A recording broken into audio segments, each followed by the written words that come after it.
मंगलम भगवान विष्णुः मंगलम गरुड़ध्वजः मंगलम पुंडरीकाक्ष मंगलायतनो हरिः मंगलम भगवान शंभो मंगलम वृषभध्वजः मंगलम पार्वतीनाथ मंगलायतनो शिवः नमो देव्ये महादेव्ये शिवायै शततं नमः नमः प्रकृते भद्रायै नियता प्रणतास्मताम्।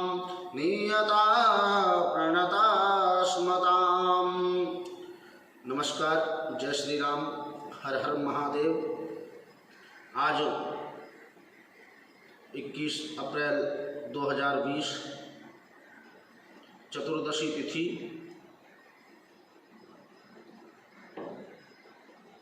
कल सुबह 5:27 तक, तदुपरांत अमावस्या।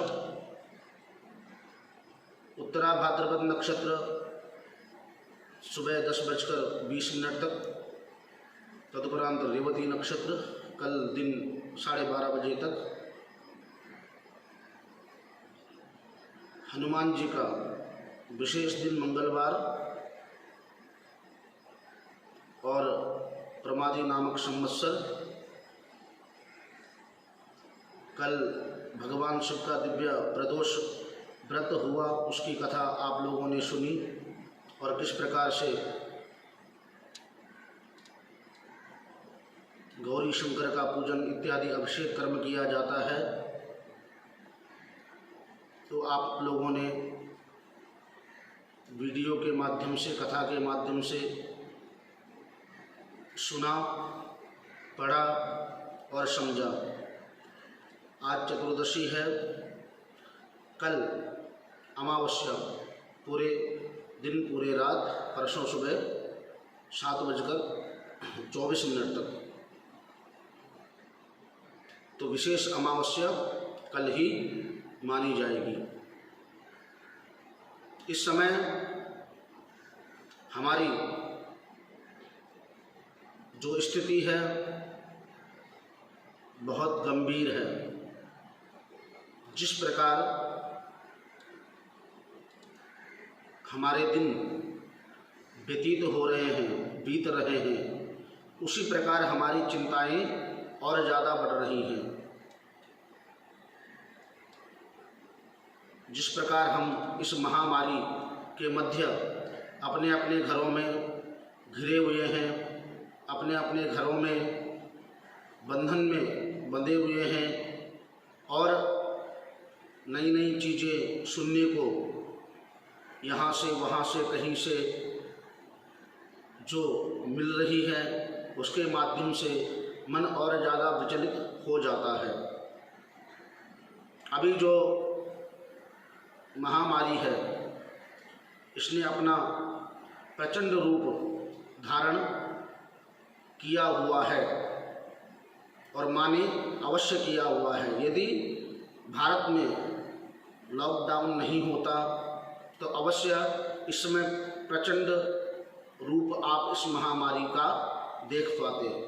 लेकिन जो हमारे स्वास्थ्य विशेषज्ञ हैं, उन्होंने सरकार को जो राय दी और सरकार ने समय रहते रहते पहले ही अपनी व्यवस्था को अच्छा किया और उत्तम प्रकार से समाज को सुरक्षित किया। इस कारण हम अभी उस गंभीर स्थिति से बचे हुए हैं। कहते हैं शरीर एक कर्म रूपी बंद कमरा है और मुख उस कर्म रूपी कमरे का ताला है और धर्म उस मुख रूपी कर्म की चाबी है। जब धर्म रूपी चाबी से कर्म रूपी मुंह का ताला खुलेगा और कर्म रूपी शरीर जब अपना ज्ञान, अपना विवेक, अपनी बुद्धि आपके समक्ष रखेगा, देखेगा, सुनेगा, करेगा, तो पता चलता है उस कर्म रूपी कमरे में आपने स्वर्ण एकत्रित किया या कंकण एकत्रित किए। तो आजकल जो हमारी स्थिति इस समय चल रही है, इसमें हम ऐसा मान पा रहे हैं, जिस प्रकार हमारा समाज आज विचलित है, करते ज़्यादा लोग नहीं हैं, बस समस्या को बढ़ाना इनकी एक पुरानी परंपरा है, समझो आदत है। जो करने वाले होते हैं उस प्रकार ज़्यादा व्याख्यान नहीं करते हैं, वो केवल काम को देखते हैं और उस कार्य को पूर्ण रूप से करते हैं।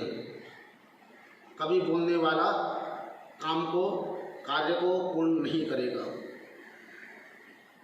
जिस प्रकार महाराष्ट्र में हमारे साधुओं की निर्मम रूप से हत्या हुई है,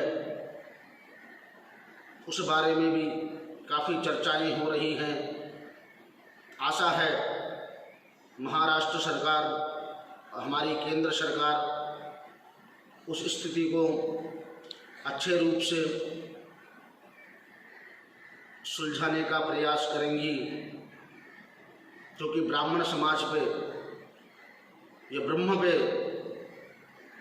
जब विपत्ति आएगी तो ब्रह्म ब्राह्मण अपने आप को बचाने के लिए कुछ न कुछ तो करेगा ही। तो हमारा समाज आगे बढ़े, उससे पहले ही हमें आशा है कि उन लोगों के प्रति सख्त से सख्त कार्यवाही हो और सजा मिले, तुरंत न्याय मिलना चाहिए। साधु भगवान समान होता है, समझो आप भगवान पे ही पत्थर फेंक रहे हो, चाहे किसी भी अवस्था में हो। आपके घर आया हुआ साधु आपका भगवान है। हम तो अतिथि को भी, पराये को भी अपना भगवान मानते हैं, फिर वो तो साधु है, वो तो हरि नाम का सुमिरन हर समय करने वाला एक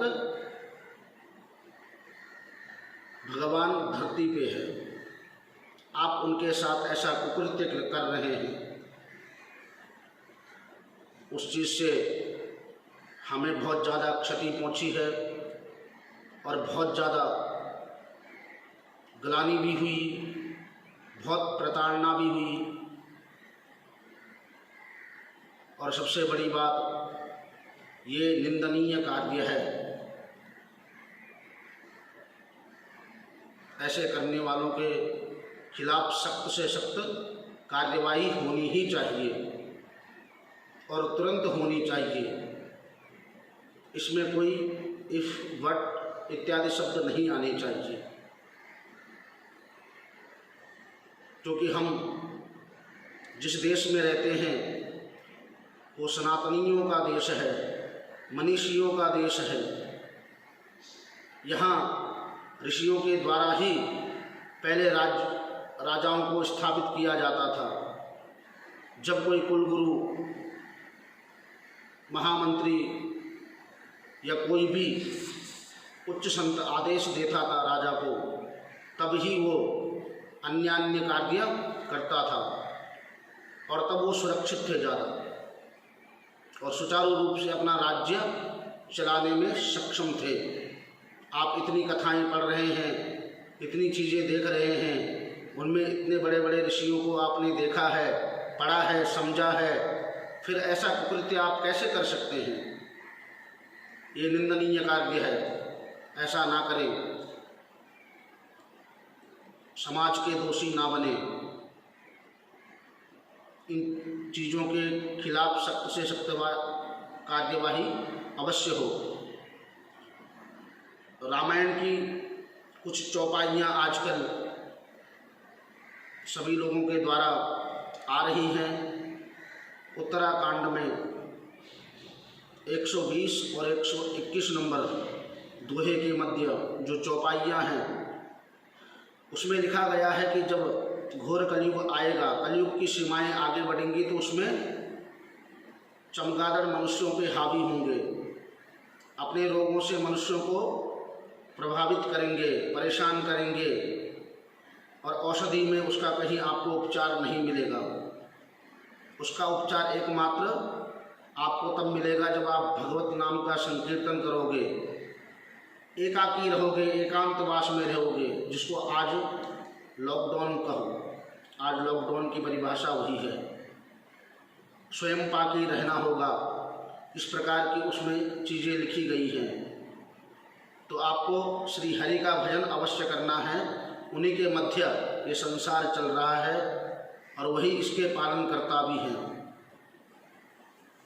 आप प्रत्येक दिन उनका वंदन करें, नमन करें, उनको उनसे प्रार्थना करें कि इस महामारी से यथाशीघ्र हम और आपको छुटकारा मिले और हमारी जो समाज है, हम लोग जो मानव हैं, कहते हैं मनुर्भव, सबसे पहले हम मनुष्य हैं और मनुष्यों को विवेक होता है, समझ होती है, अच्छी वाणी होती है, सोचने की शक्ति होती है। तो केवल अपने अपने बारे में नहीं सोचना है, हम सभी मनुष्य हैं, सभी को साथ लेके सोचना ही हमारा पहला कर्तव्य है। जब तक आप इन उलझनों में फंसे रहोगे तब तक आप इस चीज़ से बाहर बिल्कुल नहीं निकल पाओगे। इस चीज़ को आप विशेष रूप से ध्यान में रखें और ऐसे कुकृत्य अपराध ना करें जिससे समाज में आपकी भी निंदा हो और आप समाज को निंदित कर रहे हो। कृपया ऐसा कोई कार्य आप और हम ना करें। हम अच्छे नागरिक बने, अच्छे विचारों को रखें, जितनी हो सके अच्छे रूप से सहायता करने की कोशिश करें, तभी हमारे प्रयास सफल होंगे। परमात्मा भी तभी हमें उन चीज़ों से छुटकारा दिलाने में सक्षम होंगे। हम यहाँ लड़ाइयाँ करते रहेंगे, एक दूसरे के खिलाफ बोलते रहेंगे, कार्य नहीं करेंगे, तो परमात्मा जो हमें बनाने वाले हैं उनके मध्य क्या आप लेके जाएंगे, क्या आप बोल पाएंगे और क्या उनसे मांगने की उम्मीद करेंगे। तो ऐसा ना करें। अपने आप को बिल्कुल तन मन धन तीनों चीज़ों से अपने आप को पहले मनुष्य बनाएं, प्रभु भक्ति के बाद समाज भक्ति करें और उनका चिंतन करने मात्र से ही इन चीज़ों पे हम रोक लगा पाएंगे, इन चीज़ों से हम छुटकारा पाएंगे। ये अवश्य है। सभी से नम्र निवेदन है कि समाज में लोक कल्याण की स्थितियों को आगे बढ़ाएं, अनावश्यक चीज़ों के बारे में न सोचें, न कार्य करें। ये निंदनीय कार्य होते हैं, दंडनीय कार्य होते हैं। इसकी सज़ा आपको कोई नहीं देगा, परमात्मा अवश्य देगा। आज चतुर्दशी, कल अमावस्या है। पितरों का दान, पितरों का श्राद्ध इत्यादि जो लोग करते हैं, गंगा जी में जाना संभव नहीं है तो आपके घर में गंगा जल होता है, उसको जल में मिश्रित करके उससे स्नान कर सकते हैं। जो व्यक्ति पितरों का दान करते हैं वो दान भी कर सकते हैं और जिस प्रकार की सुविधा है उसके अनुसार कार्य कर सकते हैं और करें। आज के लिए इतना ही। धन्यवाद। नमस्कार। आचार्य दीपक उनियाल। जय हिंद, जय भारत।